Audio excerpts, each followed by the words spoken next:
Assalamualaikum warahmatullahi wabarakatuh. Halo semuanya, apa kabar? Semoga dalam keadaan baik. Bertemu lagi dengan saya Bambang Karyadi di channel Nahalcode.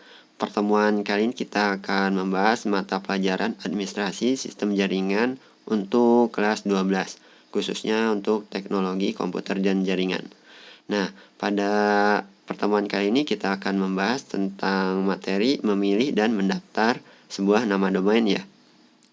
Oke, untuk kompetensi dasar kita masih melanjutkan materi sebelumnya, yaitu mengevaluasi control panel hosting dan mengkonfigurasi control panel hosting.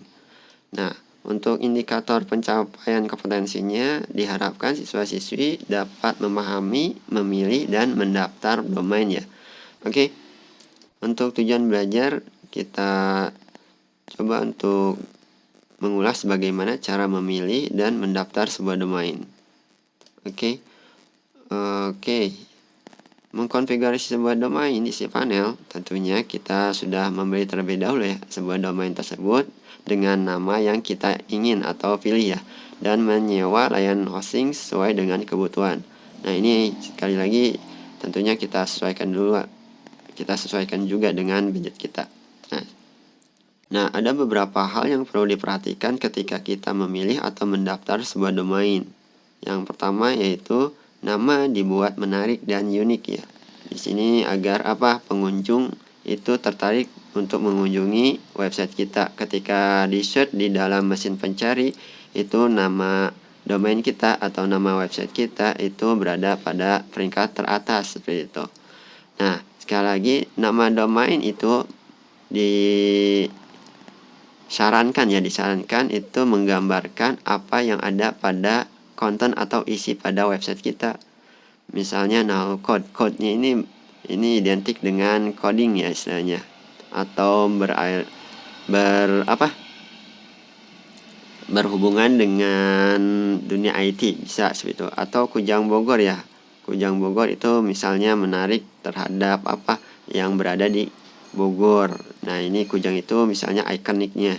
Kemudian klik aja .link misalnya, kan enak ya, klik aja .link itu bisa menarik si pengunjung untuk mengklik link tersebut misalnya seperti itu. Dan masih banyak yang lain. Itu ya, nama dibuat menarik dan unik. Kemudian selanjutnya itu kita memilih ekstensi domain. Nah, ketika kita memilih ekstensi domain sama seperti itu ya, dibuat menarik dan unik. Dalam artian ekstensi domain ini bisa menggambarkan apa yang ada pada website itu. Misalnya website itu untuk komersil bisa gunakan .com atau .co ya. Kalau website kita berkaitan dengan telekomunikasi atau internet atau teknologi bisa menggunakan network ya atau tech itu. Dan masih banyak yang lain. Nah, ada juga ketika kita mengkhususkan bahwa domain kita khusus untuk sebuah negara ya, sebuah negara, kita menggunakan istilahnya CCTLD, yaitu Country Code Top Level Domain, di mana CCTLD itu menggambarkan domain tersebut berada di sebuah negara tertentu. Misalnya, Nahalcode ini berada di Indonesia, dan Nahalcode ini misalnya sebuah istilahnya marketplace atau toko online. Kita bisa menggunakan extension .co digabungkan dengan cctld.id ya. Jadi nahalcode.co.id, yang dimana maksudnya Nahalcode ini sebuah website online berbasis istilahnya untuk penjualan atau marketplace ya, atau komersil lah, yang berada di sebuah negara yaitu Indonesia ya. Indonesia itu extension domainnya untuk cctld yaitu .id. Nah, seperti itu. Oke, itu pilih extension domain. Selanjutnya yang perlu diperhatikan yaitu tidak menggunakan karakter khusus. Karakter khusus itu diantaranya spasi ya. Kemudian ini karakter khusus ini yang berada di atas nomor ya, ketika di keyboard kita, di atas nomor keyboard kita. Nah, ini karakter khusus. Terkecuali satu, yaitu dash atau min ya. Ketika kita membeli sebuah domain dengan dua karakter, misalnya dua kata, bisa menggabungkannya tanpa spasi atau dengan menggunakan dash ini.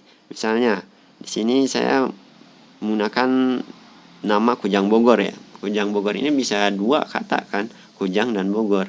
Ini dihubungkan dengan apa? Tanpa menggunakan spasi. Nah, bisa juga dengan menggunakan das. Jadi kujang bogor.com seperti itu ya. Oke. Ini yang ketiga. Selanjutnya itu jadikan nama domain sebagai investasi. Nah, direkomendasikan ya, atau bisa juga ini menjadi sebuah tabungan kita di masa depan ketika apa? Domain kita itu menarik, unik, dan apa? Waktunya lama, istilahnya sudah bertahun-tahun, kemudian trafficnya bagus. Ini menjadi sebuah investasi kita ketika kita masuk ke jual beli domain kita memiliki harga yang cukup tinggi seperti itu. Nah, maka mungkin dijadikan juga sebagai apa tadi? Investasi kita tadi ya. Oke. Selanjutnya, tidak berbenturan dengan merek dagang. Nah, diharapkan walaupun menarik, tentunya kita harus melihat ini aspek ini, yaitu jangan sampai berbenturan dengan merek dagang. Misalnya kita menggunakan nama unik Nike ya. Nike itu sebuah merek dagang. Kita ingin menggunakan itu walaupun sudah ada misalnya .com atau .co ya. Kita tetap tidak bisa menggunakan walaupun dengan extension lain, misalnya nike.net misalnya seperti itu. Itu tidak diharapkan ya, tidak disarankan, karena ini bisa menjadi pelanggaran merek dagang itu sendiri. Kita akan terkena haki ya. Oke, seperti itu. Nah, ini untuk pemilihan nama domain. Kemudian ketika kita memilih layanan hosting juga harus kita perhatikan juga layanan hosting yang akan kita pilih. Di antaranya itu sesuaikan dulu paket hosting dengan kebutuhan kita ya. Kebutuhan kita misalnya hanya sedikit, cukup menggunakan shared. Ketika website kita banyak pengunjung, terus banyak istilahnya transaksi, bisa juga menggunakan VPS yang kita konfigurasi sendiri atau dedicated ya. Nah, ini sekali lagi disesuaikan dengan kebutuhan kita. Selanjutnya itu cek dan bandingkan fiturnya. Nah, ini ketika kita mencari sebuah layanan hosting, kita cek dan bandingkan fiturnya. Dimana yang harus kita cek mungkin ya, ini menurut saya aja. Contohnya itu space ya. Space ini penting ketika website kita banyak file, itu memerlukan space atau disk space-nya ya. Ruang penyimpanannya yang cukup besar. Nah, ini kita bandingkan nih. Ketika kita ditawarkan space yang cukup bagus, istilahnya ini kita pilih dengan misalnya perbandingan dengan harga yang sama seperti itu. Kemudian bandwidth juga ini perlu ya, bandwidth. Mungkin ada juga yang menawarkan bandwidth unlimited istilahnya, tapi kita cek juga beberapa website customer yang ada di layanan hosting itu. Ketika kita akses lemot berarti hanya sebatas bandwidth unlimited aja ya, tapi kecepatan hasilnya turun seperti itu atau berat. Nah, ini kita jadikan juga jadi perbandingan kita. Kemudian domain hosted. Nah, maksud domain hosted ini berapa layanan yang kita terima ketika membeli hosting domain dan layanan hosting di tempat hosting itu sendiri. Misalnya ketika kita membeli sebuah domain di salah satu layanan hosting, kita beli misalnya fitur kelas A misalnya, kita mendapat domain hosting itu banyak 5 misalnya domain. Maksudnya 5 domain ini kita bisa membeli beberapa domain dalam satu hostingan. Di situ kita bisa tempatkan ya domain tersebut dalam satu hostingan tersebut. Nah, ini kalau misalnya memberikan domain hosted yang cukup besar ya, itu menjadi salah satu pilihan kita seperti itu. Kemudian set builder di sini ini memudahkan misalnya si pengguna baru ya, dalam artian belum begitu expert di bidang website ya. Ini bisa membantu nih salah satunya. Ketika kita memilih sebuah layanan hosting, dia ada fitur untuk set buildernya. Ini sangat membantu untuk pemula ya. Kita bisa meng-create sebuah website dengan tidak terlalu mengcoding ya, dalam artian memprogram. Kita cukup drag and drop, kemudian sesuaikan dengan kebutuhan website kita. Kemudian SSL. Nah, ini secure set kita ya, secure dalam artian website kita akan menjadi akan menjadi baik di mata si pengunjung ketika website kita sudah tertanam istilahnya SSL ini, terinclude SSL ini, bahwa website kita itu terverifikasi keamanannya seperti itu. Nah, ini menjadi sebuah acuan kita untuk memilih layanan hosting. Nah, ini hanya contoh saja ya.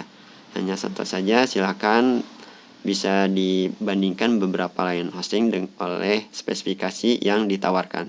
Seperti itu. Selanjutnya itu uji kualitas layanan pelanggan. Maksudnya itu kita cek feedback positif negatifnya dari si customer yang ada pada layanan hosting tersebut.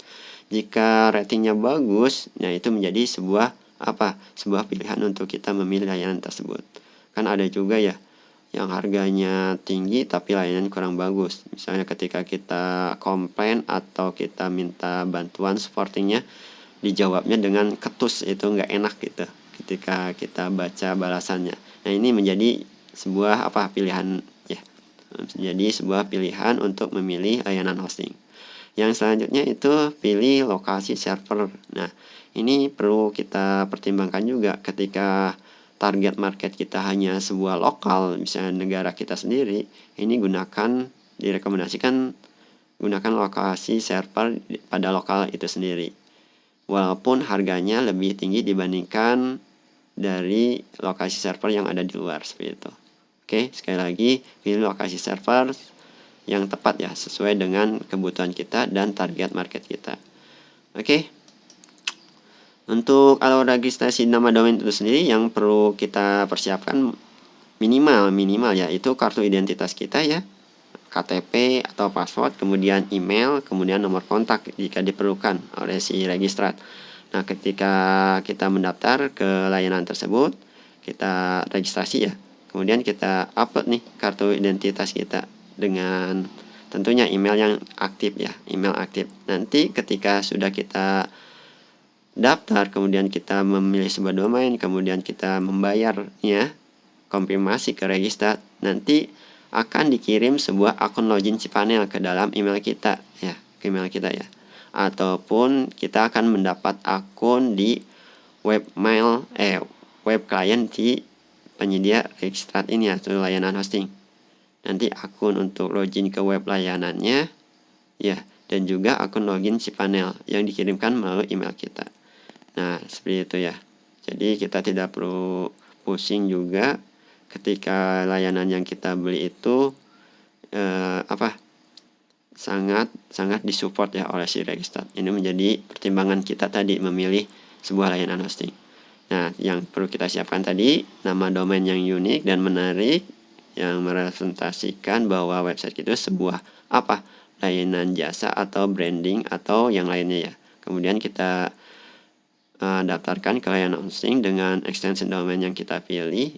Kemudian setelah kita melakukan pembayaran dan konfirmasi, nanti kita akan mendapat sebuah akun login yang dikirimkan ke email kita. Oke, seperti itu ya alur registrasi ketika kita mendaftarkan domain kita ke registrar atau pusat layanan hosting ya, seperti itu. Oke, itu saja bahasan kali ini dari saya, semoga bermanfaat. Mohon maaf jika banyak kata yang salah.